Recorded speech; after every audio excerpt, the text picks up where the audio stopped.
Hello, and welcome to Ask a Historian.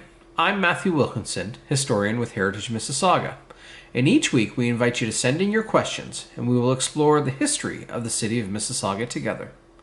For this week's episode, we are focusing on an upcoming podcast series here at Heritage Mississauga entitled Mississauga Confidential. This series will focus on historic crime and punishment, the darker side of our history here in the city of Mississauga. We invite you to subscribe to our channel and stay connected with Heritage Mississauga and the fascinating stories of our city. Well, this week on Ask a Historian, our special guests are Nicole and Bryan. Nicole, Mair, and Bryan Ho, longtime supporters and volunteers with Heritage Mississauga, and an even longer history with Heritage Mississauga than that, but passionate advocates for interpreting local history here in Mississauga. And they have taken on, perhaps unknowingly, a fantastic challenge with us, something that has evolved from an article series into kind of a rewriting of that series into a podcast. And we're going to explore some of those topics of the series originally was known as The Darker Side, looking at historic crime and punishment in Mississauga, and it's evolved into an idea of a podcast, which is about to start, and so you will be able to follow the podcast through Heritage Mississauga, and it is called Mississauga Confidential. And so thank you, Bryan and Nicole, for joining us and to kind of walk us through the evolution of the idea and the execution of that idea. I think there's a good leeway for crime and punishment. So thank you, Nicole and Bryan, for joining us. Hey, thanks for having us. So, Nicole, this started off by writing an article series way back when, of which you contributed some of them too. So I don't even think when we started this idea so many years ago, we had an idea of what a podcast was or how to do one. And so it's wondering if you can just kind of talk us about the origins of the darker side from what you remember and involved, because it's been many years ago now that series began, and what we see today is not even kind of the concept of what it originally was. And so do you remember how you got involved with it way back when?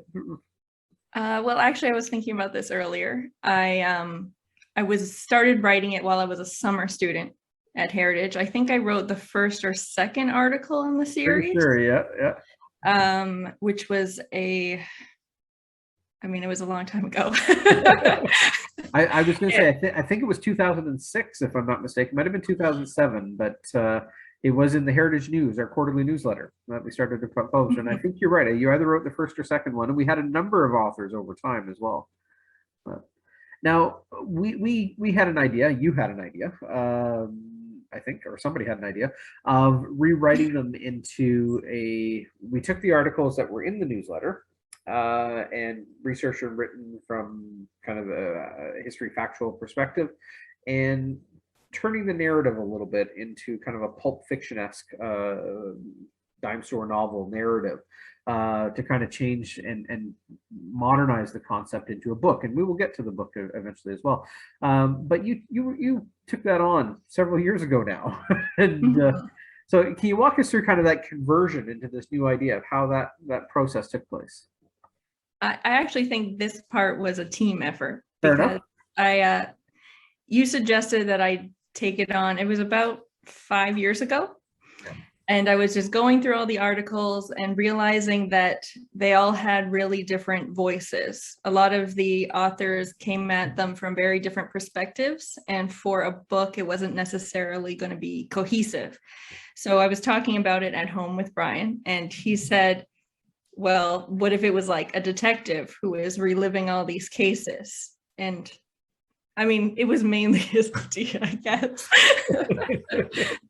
Well, I mean, like, this just comes from me, and you know, I've been a fan of Pulp Fiction and detective novels and mysteries and film noir for since I was a kid. So it was one of those things where I guess you don't really think of like Mississauga as being, oh, these mean streets of Mississauga, but you know, like reading through some of these darker side articles, I mean, like there's some gritty stuff in there. Like some of these cases are really intense. And you know, I think that, like, for me, as I was reading them, I couldn't help but sort of see them through the lens of a film noir, you know, all sort of misty smoke and fog and you know, dark shadows and stuff like that. And you know, it for me, it was actually when I first started writing the first one into this new style, it fit really well. Yeah. And even the ones that just sort of historically predate any sort of pulp fiction or film noir, things that are, for example, at the before or at the turn of the 20th century, are still, I think, like really in keeping with that gritty style. And I think when people hear the podcast, they'll be really surprised at how you know, I think they'll be really surprised at how their city looks through this lens. Right. You know what I mean? It's easy to see it as it is now, and you know, like as a sort of the sprawling suburb, and even before that, as a place with predominantly farmland. But at the same time, whether it's, you know, gangsters who grew up and were raised here and then went on to do some dirty deeds in Toronto or Chicago, or you know, a little bit more domestic perhaps. So our first episode's about the Williamses, and they're this elderly farming couple in what at that time was Toronto Township at the turn of the century, and they're like really, I mean, really brutally murdered in their homes. And we tend to think of these things as, you know, being very urban sort of thing that you'll see in a big city, and not really picture it as part of the, you know, genteel Victorian era. But it's happening right here in Mississauga. And again, for me, like reading through these darker side articles and doing some additional research as well, it's really stunning, actually, the kinds of stories that are coming out. And it's not even just like, oh, there's this brutal murder, although there are a few of those, but there are also some really like fun and touching stories of crime, and really some outrageous stories of crime too. So for me, it was just actually fun to learn about this history, and to be able to kind of recast and retell them in the format that I like, and in the sort of voice that I like. I think really in a way sort of aligns it with what we think about as being media from somewhere else. You know what I mean? Like a New York or Los Angeles or Chicago, but you know, we have a little bit of that here. And I think it's sort of a slightly forgotten piece of our history. It is, and I know, Nicole, you've done a lot of newspaper research into it as well, and I remember doing a lot of that way back when as well. And you know, it's front page news in its day a lot of the time, and yet we have, you're right, Bryan, I think we've forgotten a lot about these stories over time. I mean, maybe we can drop some Easter eggs here to get some interest in the coming program, because I think it will be very exciting and of great interest. But I mean, some of them are bumbling stories. I mean, you shake your head a little bit. I'm thinking of the Port Credit Bank robbery, where the teller sat down on the money and they didn't get it, right? Or you know, the one that strikes me a little bit, it feels like that Hollywood shootout scene, the Brokenshire running from the cops across Dundas Street ends up in a shootout in a farmer's field in Oakville, mortally wounded, recovers, and then set for execution. There's this Hollywood feel to some of these stories, and yet some of them, like you said, are kind of, you know, humorous, and there's unsolved ones too. Like I'm thinking the gold heist. But I mean, can you talked about the first episode, and I know the idea for this is to do a series almost like a season. So you can have a set of episodes for the first part, and then we'll take a break, and then a second part, and then the third part, and leading into a culmination, and we'll talk about that shortly. But give us some themes or stories that pop out of you that you've worked on for the first series that's coming up. So some of the episode themes. Just you don't have to give away the secrets, but let's drop some hints on some of the things we're going to explore between October and December here. Gosh, well, I would say if there is a theme of some of these episodes anyway, it's weddings. Strangely, for a crime podcast, weddings strangely pop up quite a few times. There's, for example, the wedding where the groom disappears right after the wedding. That's on the wedding day. Yeah, that's on the wedding day. And is never seen in Toronto Township again. He's supposed to get 6 feet before the wedding, not after. I know, that's true, exactly.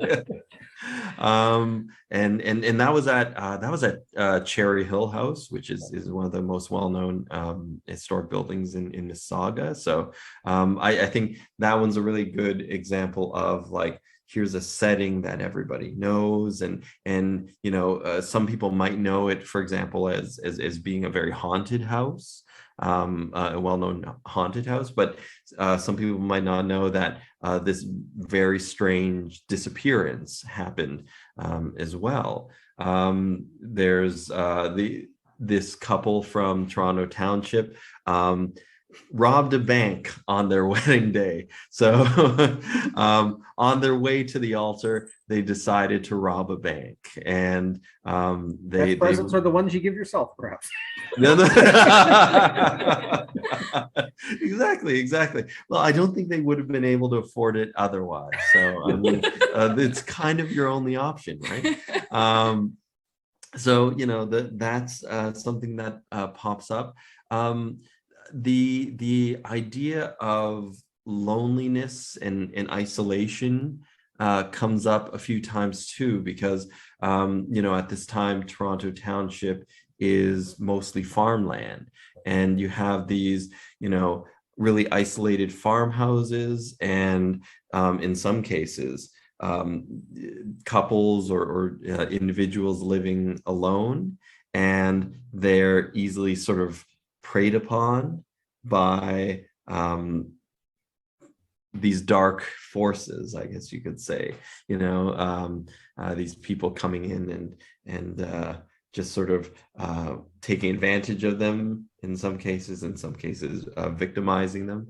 But then you have like really surprising ones where like you have someone who comes from like one of the most prominent members of a Streetsville family, and he becomes one of the most notorious bank robbers in Canada, in actually even on both sides of the border as well.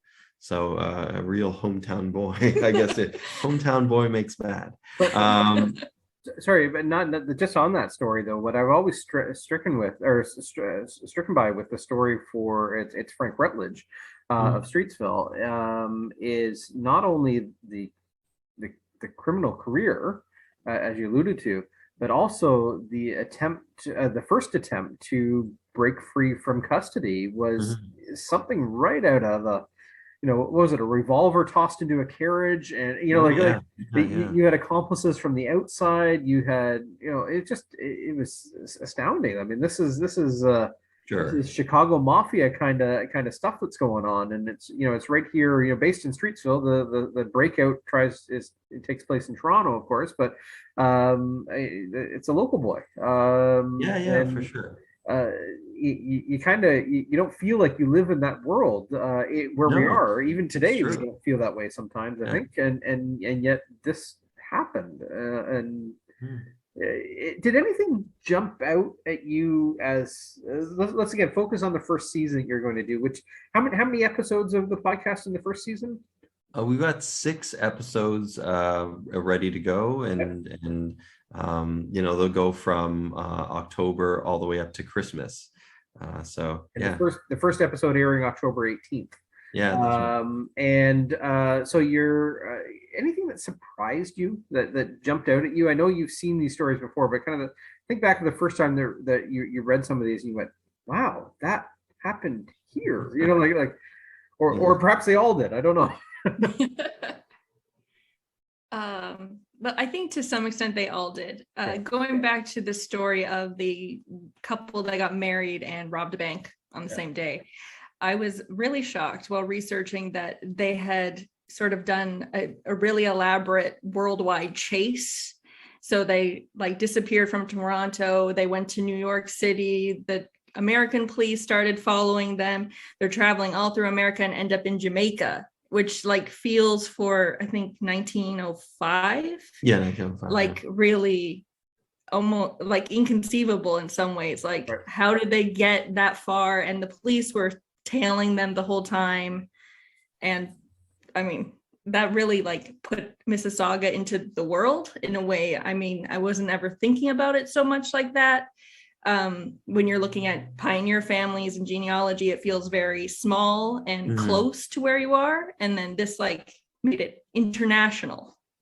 And I feel the same way about Rutledge as well, because I mean, he goes from Streetsville, which is a place I know and is a place close by, and yet he travels to Colorado and is incarcerated, meets a bunch of Chicago gangsters in penitentiary in Chicago, and they set up this basically crime gang, this safe cracking, bank robbing crime gang in Chicago, and they all the while they're pretending to be artists and businessmen, artists and businessmen by day, safe crackers by night. And you wonder, it's how is this even in any way related to Streetsville, that I was in earlier this week? They seem like two different worlds. And for me, over and over and over again, the researching the podcast and writing the podcast bridge those two worlds, and there's something thrilling about that. There's also just this weird sort of inertia of these two things can't relate, and yet they do, and that was really it was really a lot of joy of discovery there, again, in the research and in the writing. This might be an odd segue, but the story of Frank Rutledge, in a way, and his accomplices, there were 3 of them, right? I can't remember. The Harris was one of them, I think, and I can't remember. But the Rutledge Gang, posing as these artists and businessmen, they were in relationships, right? They lived in Chicago. They robbed things in Canada and then departed by train, and their significant others had no idea of this other life, or at least claim they didn't.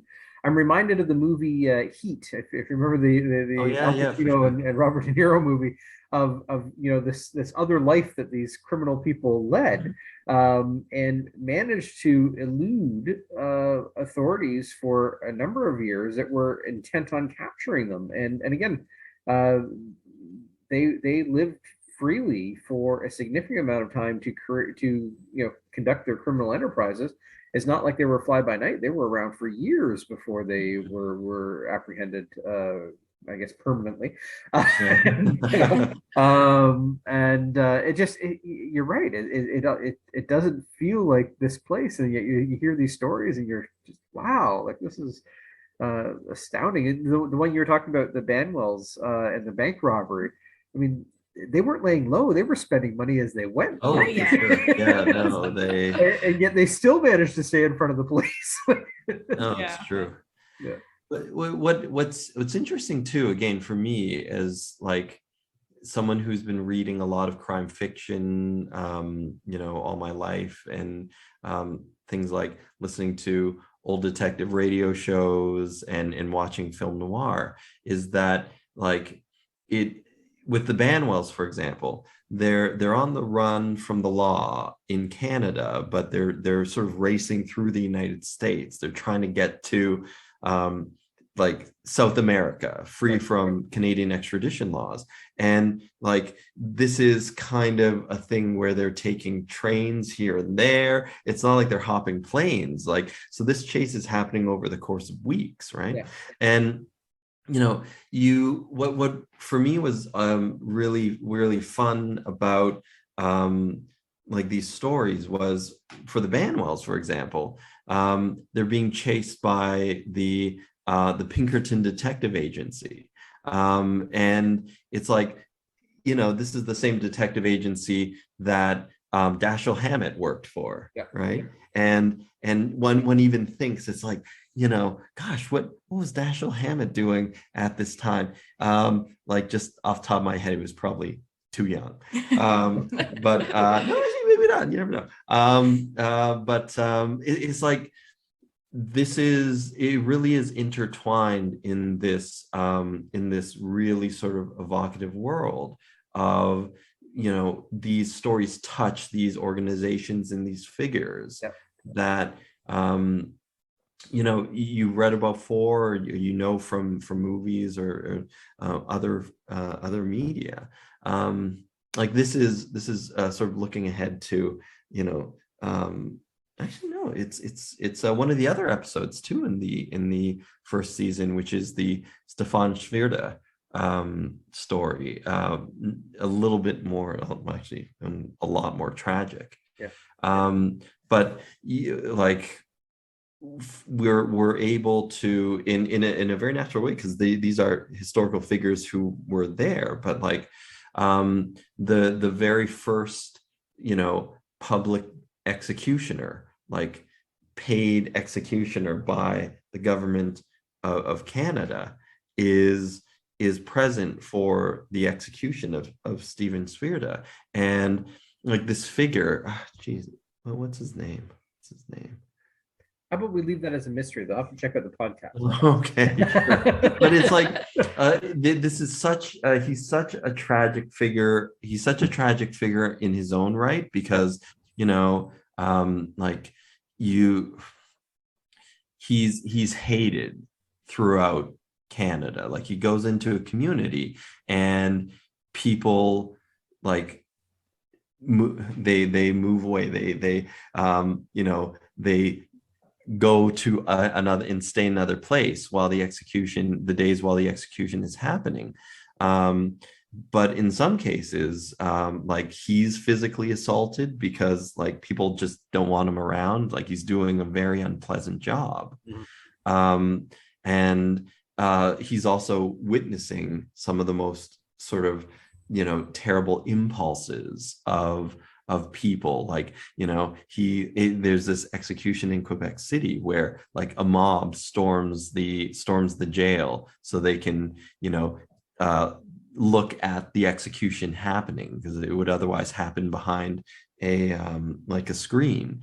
And, we were able to, look at this figure and see the toll that all these things, took on him. And one of the ways that we're able to meet him is through the story of Stefan Svierda, and what happens to Stefan Svierda in his story. So again, it's another one of those things where it's like you begin to see and meet these people who you know about and who you've read about before, but they actually have come to Mississauga and done things in Mississauga and are part of the history of Mississauga. Right. Even go back to yourself, the darker side of the history of Mississauga. You touched on somebody like Stefan Svierda, who I always found was tragic in his own way. Like you read the the trial transcripts and the evidence, whatnot, and how someone can be judged on something that's entirely circumstantial to the extremist point of the law. and not even have proper representation. Like whether he did it or not, you wonder about the prosecution of justice in this perspective in terms of what was fair to the defendant. But then I go back to the one about the Bandwells and the marriage and the chase across the United States or south in the United States to Jamaica. And the newspaper coverage, to me, I always interpreted it as the trial went on, they kind of became, beloved figures. You get, it's almost like the Robin Hood of their day, and the public tone turns in their favor. And the newspaper, I always remember that it starts off, the newspaper column starts off with what the wife is wearing every day. It just becomes like a fashion expose. For sure, and you wonder at these early newspapers, and like I said earlier, but they were front page news of their day. And yet really don't become part of the historical story of this place. So they kind of get, pushed aside in terms of the pleasanter stories. And so to bring them to light in a podcast form, I think what a fascinating way to explore history and to connect with this place, because, we might not know the story, but Frank Rutledge walked down Queen Street. Like he and in Streetsville, and the Williams were murdered on the Middle Road. Well, the Middle Road is QEW today. It's like the landscape that is of the city was very much part and parcel with the life and times and crimes of this series, and I think that's a fascinating way to look at our history. Peel back the layers of the onion and see what lies underneath.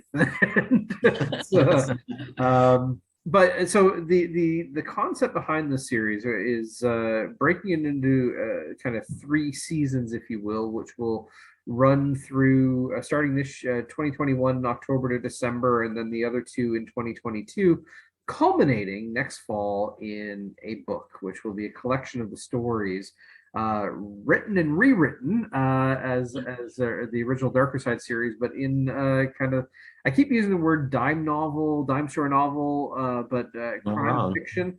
And that's something to be excited about and to kind of see as a culmination of this. But what a fascinating way to look at our history. And so, I mean, you've taken that on as a challenge.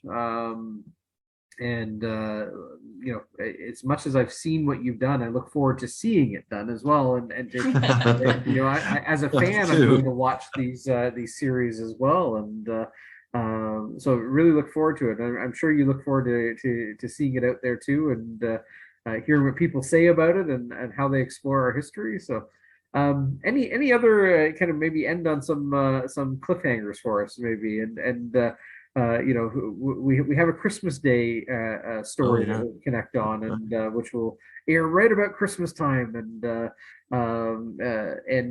that'll conclude our first season. But do you want to give us a couple of cliffhangers of things that people can look forward to this year, of the whodunits and that sort of thing?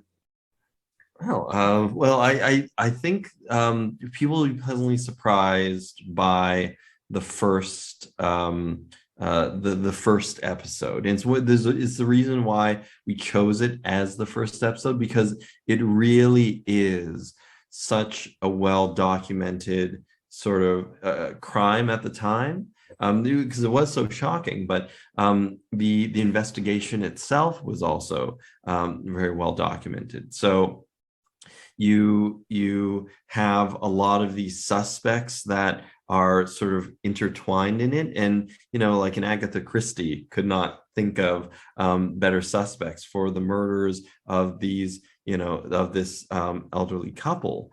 Is it their greedy brother-in-law, or is it the farmhand who disappears immediately after their death? Or is it someone completely like this mysterious stranger who's seen, asking for them around town? And, you sometimes you wonder, it's like, this can't be real. Like someone's writing this, right?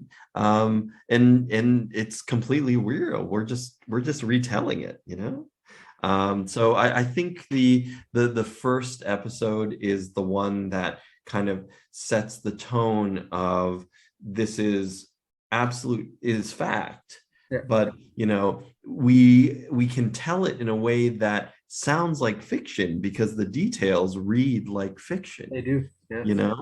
And we're able to see the crime from the very beginning when the body's discovered to the very end with the death of the person who's supposedly the killer. But it's one of those things where I guess you'll have to listen to the podcast and find out exactly how they get there. I was going to say, and I don't think I'll give anything away with this, but this crime took place 121 years ago, I believe.